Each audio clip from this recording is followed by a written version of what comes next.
A 43-year-old woman feels vaginal pressure. It comes and goes. She stayed like this for 2 years, but now it's constant and worse with intercourse. She now notices a vaginal mass when voiding and some blood on wiping after voiding. The patient had 3 healthy vaginal deliveries in her 20s, and then she got a tubal ligation afterwards. She's divorced and had 4 sexual partners in the past year. The patient smokes half a pack of cigarettes and drinks 1 to 2 glasses of wine only on weekends. Vitals are normal, uterus is mobile and non-tender, but there is a 2 centimeter fibroid on pelvic examination. Also, there is a small erosion over the anterior vaginal wall, but no lesions on the cervix.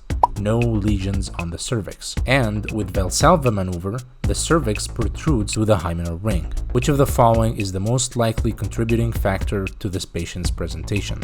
We've seen the case visually, so let's read it. 46-year-old woman comes to the office for evaluation of a vaginal mass. Okay, so this mass could be a mass like a tumor or cancer, like a benign tumor or malignant cancer, or it could be just, an enlargement of an organ, hypertrophy or hyperplasia.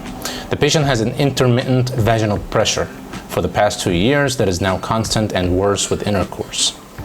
Okay, she now notices a vaginal mass when voiding and sometimes sees light blood on the toilet paper after wiping. The patient has no chronic medical conditions. Her only surgery was cervical conization 4 years ago. Okay, so cervical conization can cause cervical insufficiency, which can cause pregnancy loss, for example. I don't think this is important here. Repeat Pap testing has since been normal. So there was no CIN, there is no cervical intraepithelial neoplasia or something, or dysplasia. So it's normal. The patient has 3 uncomplicated vaginal deliveries in her 20s and a tubal ligation with her last delivery. She's recently divorced and she has had 4 new sexual partners in the past year. The patient smokes a half pack of cigarettes daily and drinks 1 to 2 glasses of wine on the weekends.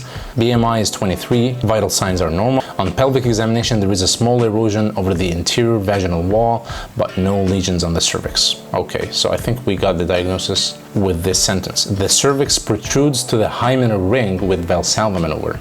So the cervix actually protrudes. So this is like something like a prolapse. So the organ itself fell and the cervix protruded from the vagina. Can you imagine that?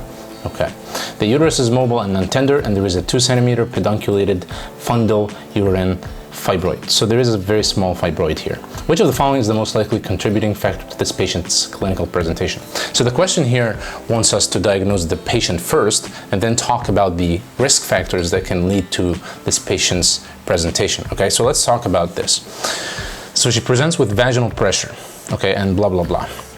I think this could be anything, but when it says that the cervix protrudes to the hymenal ring, that's prolapse, guys. That's organ prolapse. So it's either anterior, apical, or posterior, right? But when he says here cervix protrude to the hymenal ring, okay, and there is a small erosion over the anterior vaginal wall, but no lesion on the cervix, that means apical organ prolapse or uterine prolapse. Okay. It doesn't matter what type of prolapse it is. We know there are multiple types, but let's talk about what is the most likely contributing factor to this patient's clinical presentation. So let's eliminate answer choices. Number 1, chronic tobacco use. Okay, this leads to something in the cervix, but it's cervical carcinoma. Okay, and it says here that Pap testing is normal, so it's ruled out. A is wrong. B, multiple pregnancies. Okay, so this is a risk factor for prolapse. Actually, it's the most important one.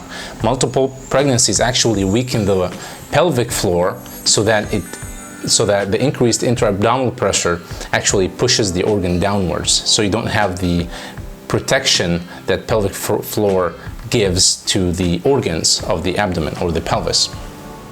So multiple pregnancies is good. Number of sexual partners. Okay, so yeah, she has a lot of sexual partners, 4. So it is cervical carcinoma also. So cervical carcinoma and chronic tobacco use, both of them are cervical carcinoma risk factors.